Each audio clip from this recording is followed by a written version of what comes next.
할머니한테 그 말씀을 드렸어요. 할머니가 원하지 않으신다면, 나는 안 했으면 좋겠다라고 하신다면 그러면 난 안 가르치겠다. 그런데 사회에 나갔을 때 일어나는 문제는 할머니 책임입니다. 그 워딩을 썼어요? 네네. 아, 진짜요? 제가 그때 신규여가지고. 그러니까 패기가 느껴지네. 절대 이경련을 못 하는데. 네, 그러면 우리 선생님 먼저 자기소개 먼저 해주실래요? 네, 안녕하세요. 저는 2006년에 첫 발령을 받고 지금까지 특수교사로 근무하고 있는 김혜진입니다. 2006년도 발령. 네. 저보다 선배시네요. 아, 자, 그래서 특수교사라고 하시니까 저도 느끼는 게 뭐냐면 저도 특수교사거든요. 전 초등특수. 갓 군대 전역하고 대학원을 이제 알아보려고 하니까 교수님이 부르시더라고요. 특수교육 해볼 생각 없냐고. 부귀영화를 누릴 수 있다고. 네, 그래가지고 홀랑 속았죠. 네, 그래서 특수교육 공부했는데 지금은 너무 좋은 것 같아요. 선생님은 어떻게 특수교육 선택하시게 됐어요? 저는 사실 그 질문을 받을 때 제가 항상 느끼는 거지만 제가 통합교육의 최대 수혜자다 그런 생각을 하는데, 통합교육이라고 하는 걸 사람들이 장애 학생이 비장애 학생들이 있는 학급에 들어갔을 때 그 장애 학생이 통합교육을 받는다 이렇게 그쵸. 생각을 하는데, 사실 통합교육이라는 거는 장애 학생과 비장애 학생이 모두 통합된 상황에서 교육을 받는 게 통합교육이라고 생각하거든요. 맞아요. 제가 그 수혜자라고 생각을 하는 게, 저는 그 경험 속에서 제 진로를 결정했고 지금 특수교사로 살고 있거든요. 그러면 학교 다니실 때 통합학급을 경험하신 거예요?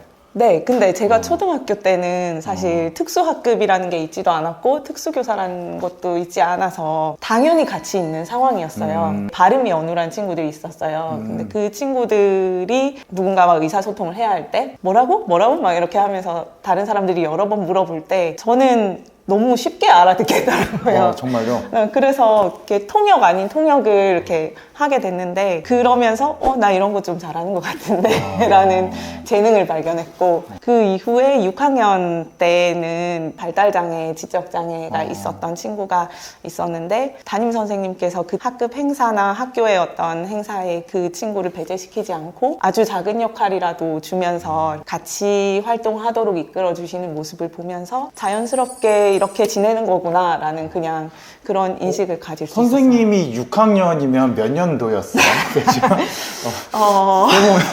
네. 굉장히 오래전인데 그때 그런 마인드를 가진 선생님이 계신다는 게 저는 굉장히 특이해요. 저도 그 통합학급이었는데 뒤에다가 이렇게 몰아놓고 뒤에다가 몰아놓고 쟤네가 뭐 할 때마다 막 한 대씩 때리시고 막 그랬거든요. 네. 막 이렇게 반응할 때마다. 선생님을 결정한 사람들을 보면, 실제 우리 선생님들 보면 그 사람들의 선생님한테 영향을 많이 받은 경우가 맞는 것 많아요. 같아요. 네, 진짜로. 이제 지도를 하실 때 힘드셨던 부분이나 이건 정말 보람 있었다 이런 거 있을까요? 힘들었던 경험은 굉장히 많은 것 같아요. 고등학교 3학년을 졸업할 때 특히. 그 아이들 중에서 취업을 한다든지 보호작업장에서 활동을 한다든지 뭔가 그래도 사회에 들어가서 뭔가 자기 역할을 할 수 있도록 준비가 돼서 졸업을 하는 친구들을 볼 때는 그래도 조금 다행스러운데, 그렇지 못한 친구들이 훨씬 많거든요. 그래서 특수학교의 졸업식은 꽃다발을 주고 기뻐하는 분위기가 아니에요, 사실. 진짜요? 네. 이제 어떡하지? 이런. 지금 학급에 와서도 작년 졸업생 중에 한 명이 취업이 돼서 나갔지만 그 어머님께서 마지막에 편지를 주셨는데 그 내용 중에 되게 마음이 아팠던 게 이제는 온전히 제 몫이네요 라고 쓰셨더라고요. 근데 그걸 보는 순간 되게 마음이 먹먹했어요. 그렇죠. 네. 확실히 저도 이제 많이 만나다 보면 계속 그런 걱정을 하세요. 첫 번째 걱정할 때가 이제 상급학교 진학할 때 특수학교로 갈 것인가 아니면 일반 학교 가서 특수학급을 갈 것인가를 어마어마하게 걱정하시고, 그 다음이 이제 진짜 고등학교 마칠 때, 그때가 이제 온전히 이제 어떻게 보면 부모님의 몫이고, 그리고 부모님도 평생 함께 할 수가 없잖아요. 네. 그래서 그런 것들도 참 정말 현실적으로 와닿네요. 그러면 특별히 지도하실 때 고려하신다거나 중점적으로 두시는 게 있을까요? 제가 지도할 때 제일 염두에 두고 있는 건 물어보는 것 같아요. 그 아이가 표현할 수 없다면 부모님을 통해서, 그 아이와 제일 긴 시간을 생활하는 사람을 통해서라든지. 그러면 학부모님들이랑도 소통이 굉장히 중요할 것 같잖아요. 학부모님들과 소통은 어떻게 하세요? 지금 특수학급에 와서는 지금 졸업생인데 뜻대로 되지 않으면 벽에 머리를 박는 자해행동을 하는 아이가 있었어요. 그 학생이 처음 3월달 첫날에 이제 그렇게 행동을 했을 때 어머니께 전화를 드렸더니 보통 어머님들이 조금 감싸듯이 말씀을 많이 하세요. 제가 부모여도 그럴 것 같긴 그렇죠. 한데 네. 우리 아이가 원래 그렇게까지 하지 않는데 오늘 좀 컨디션이 안 좋았다거나 되게 방어하시는 부모님들도 계시고 그런데 저희 졸업생의 부모님의 경우에는 정말 기다렸다는 듯이 말씀을 해주시더라고요. 기다렸다는 듯이?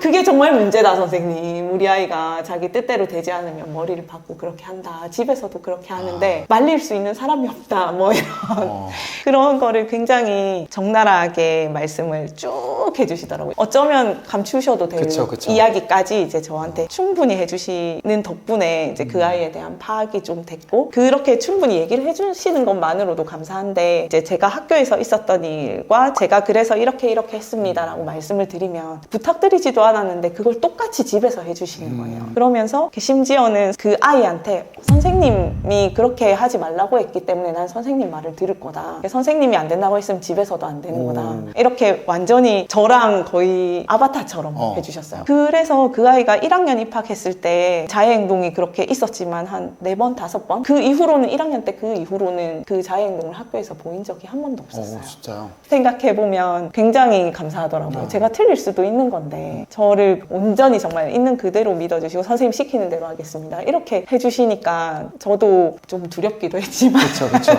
그렇지만 굉장히 감사했고 애써서 지도할 수 있었던 것 같아요. 그런 점에서 학부모님과 소통이 잘 됐을 때 뿌듯했던 경험을 느낄 수 있는 것 같아요. 그렇게 신뢰가 진짜 중요한 것 같아요. 네. 그러니까 어떻게 보면 선생님들 중에서도 학부모님들을 바라볼 때 민원인처럼 하는 맞아요. 분도 있고 네네. 학부모님들은 교사를 볼 때 우리 애를 볼모로 잡고 그럴 수도 있는데 그런 거 말고 그건 너무 옛날 생각이고 이제는 좀 신뢰, 소통 그런 것들이 중요한 것 같아요. 특수 학교에서 같은 경우에는 특히 아이의 문제 행동, 도전 행동이라고 하는 그런 행동 중재에 있어서 이렇게 학부모님의 협조가 없으면 진짜 힘든 것 같아요. 저희 학교 시스템이 급식 시간에 반별로 쭉 이제 줄을 서서 반별로 밥을 먹는데 그때 한 학생이 저희 반 차례가 아니었는데 어느 순간 끼어들어서 새치기를 해서 밥을 받아서 자리에 앉아서 먹고 있었던 학생이 한 명 있었어요.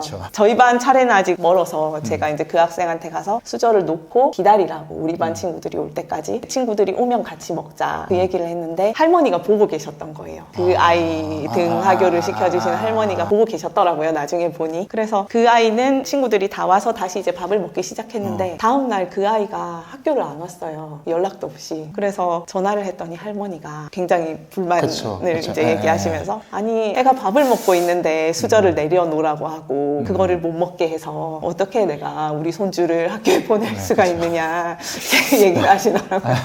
근데 이제 할머니한테 말씀드리기로 할머니 그런데 이 아이가 충분히 기다릴 수 있는 아이다. 학교에서는 그래 뭐 편의를 봐줘서 이렇게 할 수 있지만 나중에 사회에 나갔을 때 버스 정류장에서 버스가 왔는데 다른 사람들 줄 서 있는데 그 앞에 이렇게 밀고 들어간다든지 공중화장실을 이용하는데 자기 혼자 앞에 쑥 들어간다든지 이렇게 할 때 그걸 사람들이 이해해 줄까? 뒤에서 그 사람이 할머니의 사랑스러운 손주를 욕하고 이렇게 될 문제가 일어날 수 있는데 그런 것들을 가르쳐주고 싶다라는 이 아이가 기다려야 한다는 할머니한테 그 말씀을 드렸어요. 만약에 근데 할머니가 원하지 않으신다면 그게 마음이 아파서 나는 안 했으면 좋겠다라고 하신다면 그러면 난 안 가르치겠다. 그런데 사회에 나갔을 때 일어나는 문제는 할머니 책임입니다. 그 워딩을 썼어요? 네네. 진짜? 제가 그때 신규여가지고. 그러니까 패기가 느껴지네. 절대 이경련을 못하는데. 네, 지금은 그렇게 말하죠. 네. 그때 신규의 패기로 진짜 말씀하신 대로 그거 할머니 책임입니다. 저는 가르치려고 했는데 할머니 하지 말라고 하셔서 제가 안 할 테니 할머니가 책임지십시오. 이렇게 말씀을 드렸는데 다음날 할머니가 초코파이를 이만큼 사가지고 오셨어요. 진짜요? 그래서 굉장히 감사했어요. 저도 말은 막 이렇게 해놓고 내가 왜 그런 말을 했나 막 그런 생각을 했는데 그렇지만 그게 중요하니까 사실은 저의 컨셉은 불친절한 교사 친절하지 않아 불친절한 친절한 교사 컨셉입니다. 그러면 이제 쭉 이야기를 들어봤는데 개인적으로 꿈꾸시거나 아니면 나는 이런 교사가 혹은 나는 이런 교사를 목표로 꾸준히 하고 싶다 뭐 이런 거 있으세요? 제가 비장애 학생들을 대할 수 있는 기회가 올해 굉장히 많이 생겼어요. 그쵸. 사실 특수교사의 업무 중에 하나가 장애이해 교육을 해야 되는데 올해 제가 장애이해 교육 컨셉을 완전히 바꿨거든요. 그전에는 장애인에 대한 에티켓, 장애 유형 그쵸. 뭐 그런 것들 또는 이제 세바시나 장애인 인권 강사 분들이 나와서 하는 말씀들, 장애인 유튜버가 나와서 하는 말들 이런 것들을 이제 소개를 시켜주고 그렇게 했는데 올해는 장애라는 말을 아예 넣지도 않고 시작할 때 나 장애인 교육 하기 싫다 이렇게 얘기를 하면서 시작을 했더니 애들이 약간 뭐지? 저 선생님 뭐지? 이렇게 쳐다보더라고요. 근데 그 이유를 설명을 하면서 제가 인용한 시가 있어요. 마종기 시인의 딸을 위한 시라는 시가 있어요.